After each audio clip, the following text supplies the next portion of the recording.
All right, let's get right to it with our One Detroit contributors. Nolan Finley, the editorial page editor of the Detroit News, and Stephen Henderson, host of American Black Journal and host of Detroit Today on WDET. Well, guys, I mean, here we are. Yeah, what are you going to say? What? You know, there's still that feeling of, we still have a lot of things to sort through. There still aren't final answers. We know that Michigan ended up going for Joe Biden. But I think if we start off with the things that we do know, and it's the turnout, Nolan, historic turnout. It was huge. Donald Trump actually got 300,000 more votes in Michigan than he did in 2016 when he won the state. And, this defies popular wisdom a little bit. We went into this thinking the bigger the turnout, the bigger the margin of victory for Democrats. And it didn't turn out that way at all. You had a big Republican turnout, bigger than we've ever seen before by far. To me, turnout, though, Stephen, is also looking at the absentee story and the way that we may be voting from now on. Yeah, well, I mean, we made a foundational change to the franchise here in the state 2 years ago when we decided that we were going to open it up to absentee with no reason and early voting. And it's a great thing, in fact, that we've seen this kind of response to it in the very first election. The turnout in the cities was huge, turned out to be bigger than ever before, in fact, bigger than 2008, which we were all blown away by how many people came out to vote for Barack Obama. Right. That record just fell pretty quickly. So, I mean, I think that's the good story about 2020 is that more people than ever have decided to exercise this pretty fundamental right. And that has nothing to do with the outcome one way or another. It's that going forward, how do you keep that enthusiasm and expand it? Yeah, how do you keep that engagement and get people even maybe more invested in the local races, the hyper-local races that will really impact their everyday lives? Nolan, I think this also cemented for us the flip of Oakland County really turning and going blue. Yeah, I mean, we keep talking all these years about Macomb County and keep your eye on Macomb County. I think from here on out, you got to keep your eye on Oakland County and Kent County, which also a lot less Republican this time around than it has been in the past. Oakland County, interesting though. You look at that, that's the place where you'll find these suburban women who turned against Trump, and yet you've got a congressional race out there, Haley Stevens, right in the suburbs, in the kind of suburbs that Trump was supposed to be having trouble in, or Republicans having trouble in it. And she's, she was locked in sort of a really tight race. So there's so much about this elections didn't fit, into our, the things we normally would predict.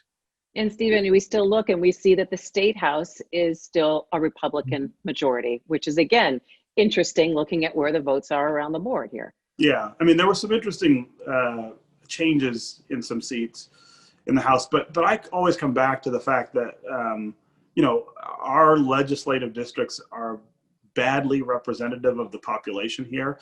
I'm eager to see if this is another election in which there were more votes cast for Democratic candidates and they got fewer seats, which has happened several times here in Michigan because we allow legislators to pick their constituents, or at least we have up until now, instead of drawing districts in a neutral way.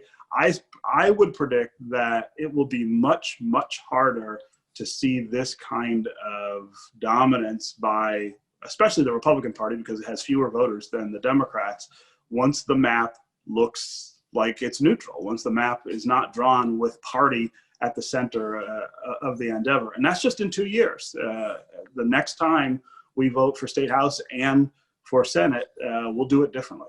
Yeah, with the redistricting commission. I want to talk to both of you, though, about this feeling of how we move forward. We're seeing challenges. And again, we have to say that we're taping this a little bit before Thursday night. So there are still things that could be happening hour to hour. But this feeling that neither side feels like they've won in some way, and how the mood of the country kind of goes forward from here in working together and putting putting things aside. I'm feeling that it's going to be even harder. Nolan?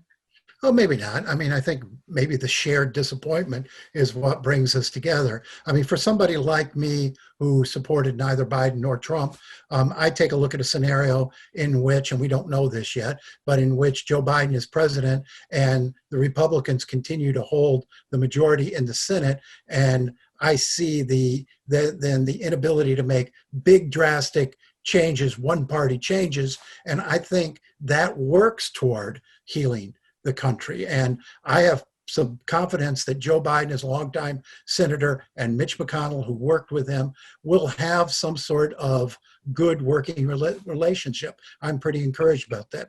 I think if we can get to the point, away from the point where one party comes in, has all the power, and presses, their issues, and then the next party does the same, and start trying to govern together and reach a middle. That's what it's going to take. It's the only way we get there. Stephen, do you share Nolan's optimism? And it's kind of surprising that I say that Nolan is the optimist in this here. I'm not sure.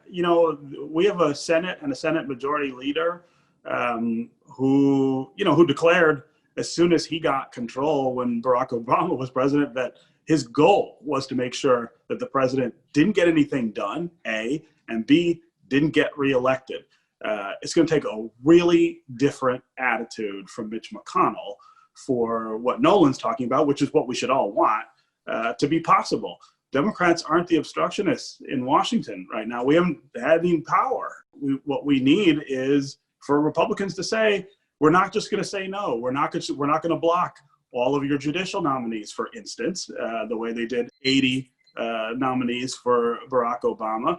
The shared power requires that both sides value the participation more than they value the win. All right, we're going to have to leave it there. Nolan Finley, Stephen Henderson, it's great to see both you guys, and we'll see you again next week.